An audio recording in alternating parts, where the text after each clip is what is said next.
खूबसूरत से बच्चे हैं, खूबसूरत से रंग, डेफिनेटली अल्लाह तबारक व तआला की ज़ात ने खूबसूरती तहलीक दी है, लेकिन इन बच्चों को खुश रखने के लिए आपने ये सारे रंग सजा लिए। आपके जहन में ऐसी क्या शरारत आई? देखिए जी, सबसे पहली बात तो ये है कि ये क्रेडिट बिल्कुल मेरा नहीं है, ये क्रेडिट है हमारी वॉलंटियर फोर्स का। और इन बच्चों की एफर्ट है सारी शहरयार की और उनकी सारी टीम की।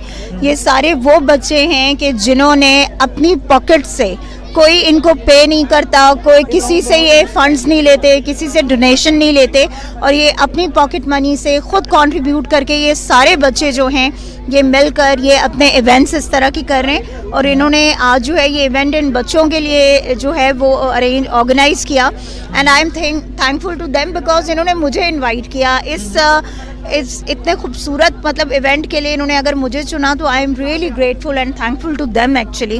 और इसमें मेरा सिर्फ इतना क्रेडिट है कि मैं